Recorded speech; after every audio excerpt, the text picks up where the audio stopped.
There are literally hundreds of audio interfaces on the market right now, and understandably, you might ask yourself the question, which one should you buy? In this video, I will show you the most important things to consider before buying an audio interface and how to choose the best one for you. Hey, Julian Kraus here, and time again I get asked which interface you should buy. And the clear answer is, it really depends on what you're planning to do with it.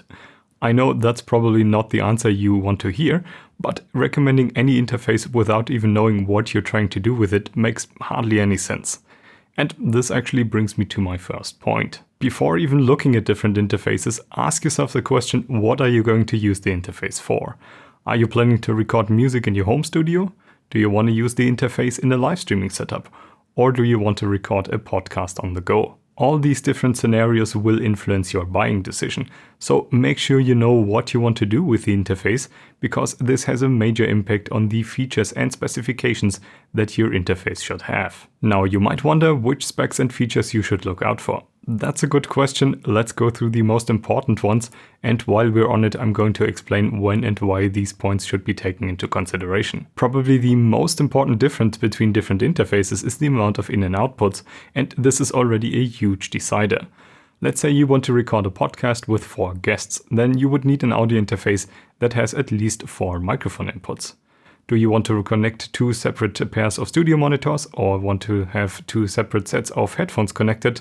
Well, you would need an audio interface that has 2 sets of monitor outputs or 2 headphone outputs. Or do you want to connect an electric guitar directly to your interface? Then check if it has an instrument input, also known as a high Z input. The amount of I/O is often tailored to a specific group of users.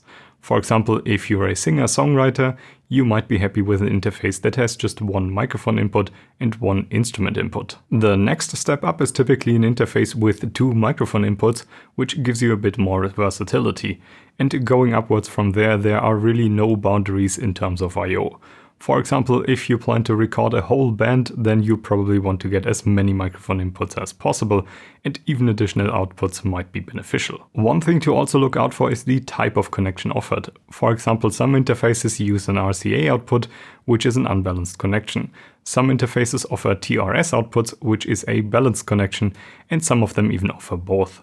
Besides that, there can be additional connections like digital in and outputs, which allow you to expand the number of channels of the interface even further. And if you like to connect synths, then MIDI might be another connection type you want your interface to have. There are even more special connections like, for example, word clock output, which can be used to sync multiple interfaces, send and returns, which allow you to place additional output gear in the signal path, or even more advanced connections like RJ45, which enables some interfaces to use Dante. So there can be a lot of difference between interfaces already purely based on the amount and type of connections they offer, and you should check which interface offers the one that you need. Whether connections are physically located on the interface is another thing to look out for.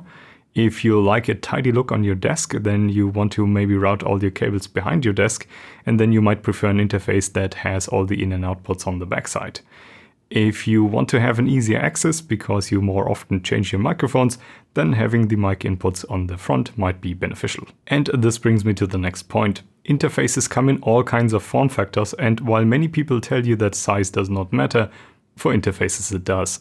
For example, if you want to use an interface on the go, choosing a big and heavy interface might probably not be the smartest idea. On the other hand, if you mostly keep your interface in one place, you can consider choosing a bigger interface, maybe even something that can be rack mounted, and this can give you actually more I/O and controls in return. Okay, let's talk about controls. This is also something that entirely depends on your personal preference. Some people like to have individual knobs and dials for every single setting on the interface. Other people might prefer a multi-purpose encoder knob. If you wanted to constantly change many settings, individual controls might make sense. Otherwise, you might prefer a single control dial.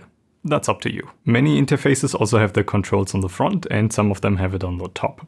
The controls on the top are arguably easier to use, as it is often easier to access them if the interface is placed on a desk.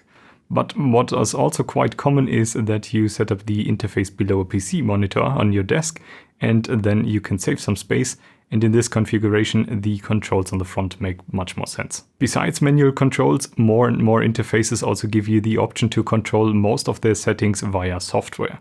This is particularly interesting when you cannot physically access the interface while using it, for example if it is located far away from your desk. One crucial function I want to highlight here is direct monitoring.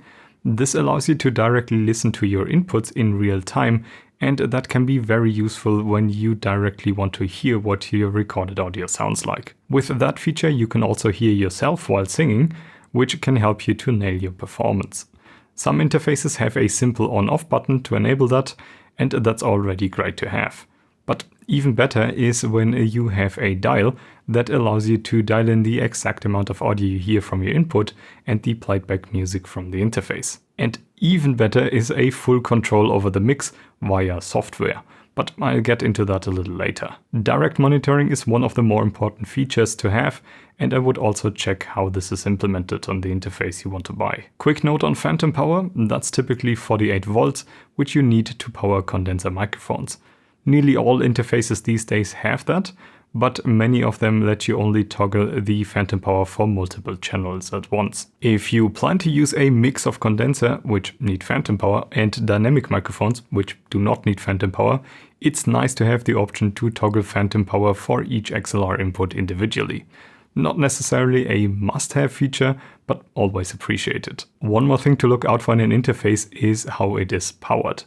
Many interfaces are simply powered by the USB connection, which is quite convenient as you only need one connection for data and power. But especially bigger interfaces tend to have an additional power brick, which provides the needed power for all the I/O. For stationary use, a power brick might not be a big deal, but if you're out and about with your interface, you might not always have access to wall power, in which case an interface with a USB connection is preferred. On the topic of USB connections, if you're planning to use an interface with a phone or tablet, I would specifically check if it supports that.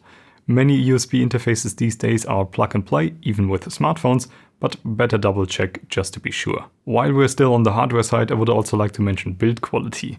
Some of you might want to spend a bit more just to have a really nice feeling interface. For others, this is less important, but in general, it's something to consider. Besides the hardware features, there are a lot of software features these days that interfaces can have, and they can offer a very big value, which might actually be the biggest deciding factor for some. One type of feature that has become more and more popular is the integration of real-time effects. By that I mean audio effects like EQ, compression, gate and the like. Interfaces that offer this feature can apply these effects to your recorded audio in real time. If you record audio for an album and add all the effects in post, this might not be that interesting for you. But if you're in a live streaming setup and you want the audio that is sent to your viewers to be processed straight away, then this might be a really handy feature to have. These effects actually don't always have to be digital. The Focusrite Air mode, SSL's 4K mode and Universal Audio's Vintage mode are all examples of hardware-based effects which can shape the sound of your recorded audio in real time. One more software functionality that can be found on interfaces is the option to create custom mixes. This means that you can precisely choose which audio input should be routed to which output and how much each input contributes to the overall mix. Some interfaces even allow you to create multiple mixes, so different people can hear their own customized mix. In addition to that, Loopback is a feature that has gotten more and more popular. Loopback allows you to record the inputs of the interface and simultaneously the output from your PC. For example, if you're singing to a song that is played back on your PC, then Loopback allows you to capture your voice in addition to the played back song that you sing to. You might have noticed that until now I have not talked about any technical specifications, and there's a very good reason for that. Are you ready for the uncomfortable truth about audio interfaces? If you're not able to produce a world hit record with a $100 interface, you're not going to make one with a $1,000 one. What I'm trying to say is that the difference in audio quality between interfaces is getting smaller and smaller, and even very inexpensive interfaces can produce high fidelity recordings these days. So I know this is a controversial point, but after testing, listening and measuring over 50 different interfaces from all kinds of price ranges, I can confidently say that you shouldn't expect one audio interface to sound magically better than all the other ones. Modern electronics simply have become so good that for the majority of interfaces, the audible differences between them are becoming negligible and to a degree already are. So while technical specifications are still important to look at, they shouldn't be the only deciding factor for an audio interface. With that in mind, here are a few tech specs you should have a look at to ensure that the interface performs as you expect it to. Sample rate and bit depth are often the first specs that you will come across for an audio interface. Sample rates are often ranging from 44.1 kHz to 192 kHz, or even higher. It's a common misconception that higher sample rates will give you better audio quality, when in fact they just let you record higher frequencies, and sometimes they can also help a bit with latency. While higher sample rates are nice to have, in many situations 44.1 or 48K are just fine, and pretty much all interfaces these days support these sample rates. The most common bit depth are 16 and 24-bit, although some companies even produce 32-bit interfaces. With a higher bit depth, there is the potential to have a lower noise floor in the recording device. For less demanding recordings like voiceover, 16-bit is totally fine, but at this point in time there's hardly any reason why your interface shouldn't have 24-bit. Higher than 24-bit, this is only really useful in specific scenarios, and for the most part I wouldn't say that this is an essential feature to have. Now, only because a device has a high bit depth does not necessarily mean that it has a low noise floor. Preamp noise and dynamic range are the two important things to look out for. Preamp noise is especially important when you use dynamic microphones. These type of microphones output a very low level signal which accentuates preamp noise.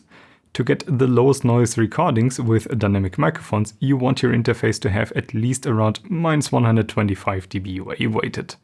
The lower the number, the lower the preamp noise, so something like -129 dBU, for example, would be even better.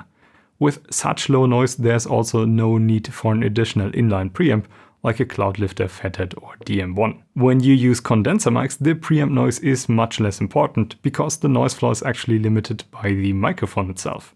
So if you want to achieve a low noise recording with condenser mics, buy a microphone which has an inherently low noise level, also called equivalent noise level. I would aim for about 15 dBA or lower. So there's a little bonus tip for you. When using condenser mics, the dynamic range becomes much more important because with a higher dynamic range you can leave yourself more headroom while recording without introducing any additional noise. How much you really need depends on your recording scenario, but I would say that you want to have at least 100 dBA.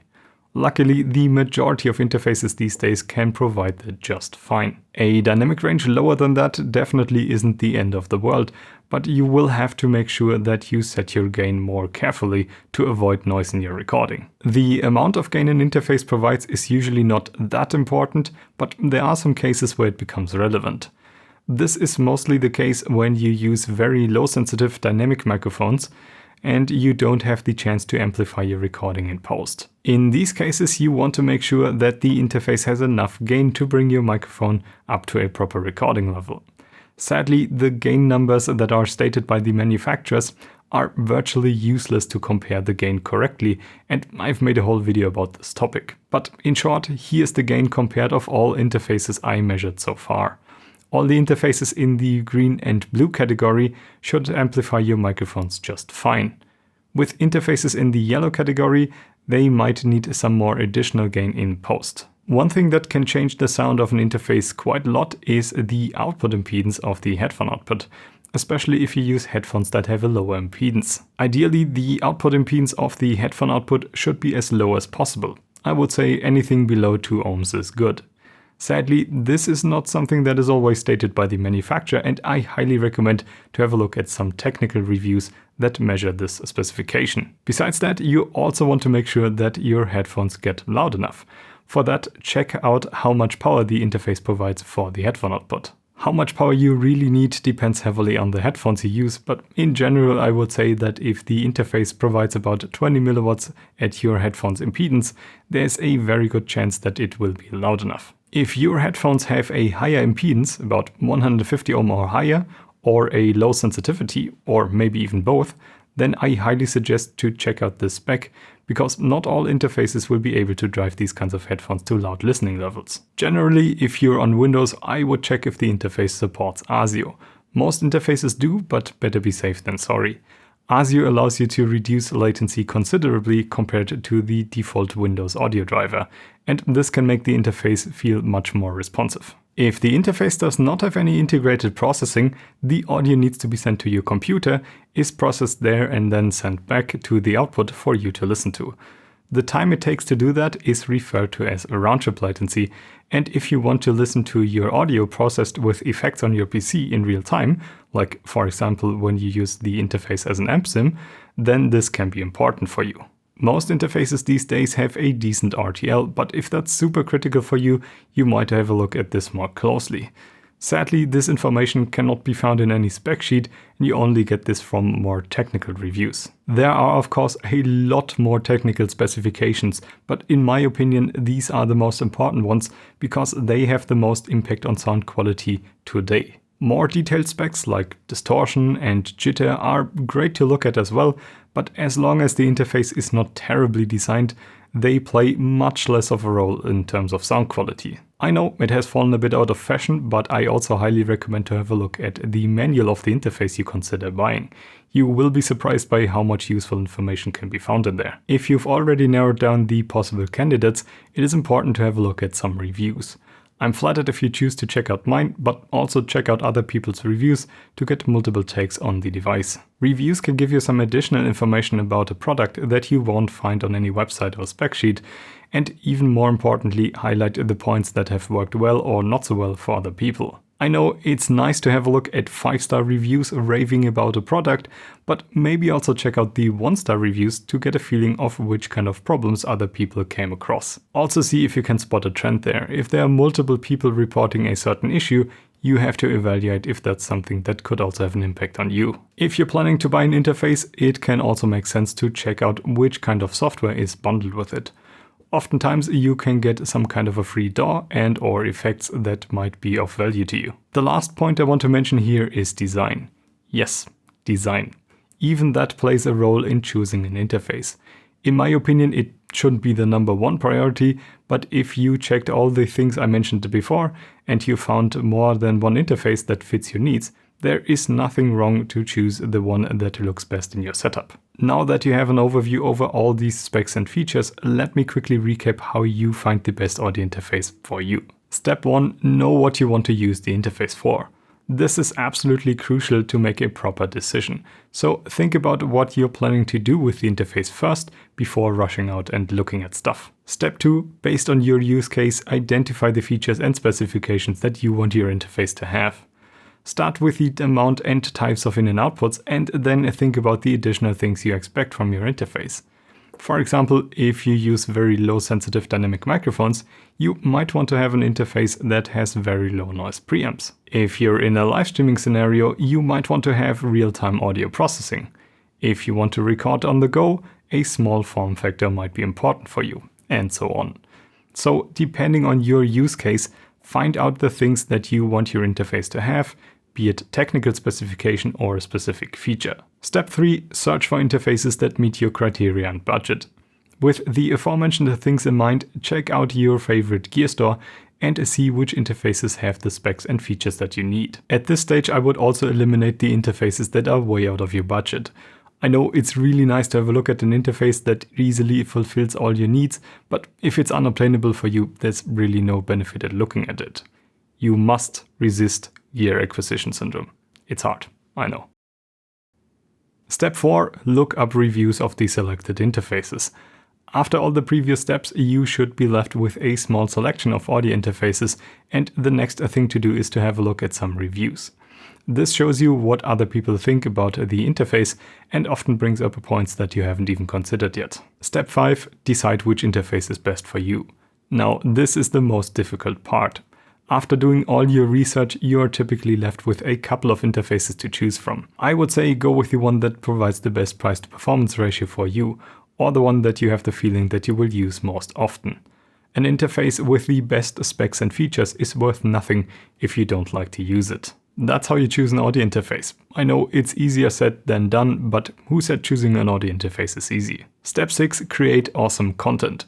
You have successfully chosen an audio interface. Now you have no excuse anymore to not produce awesome stuff. If this was useful to you, you can support me by using my affiliated links in the video's description.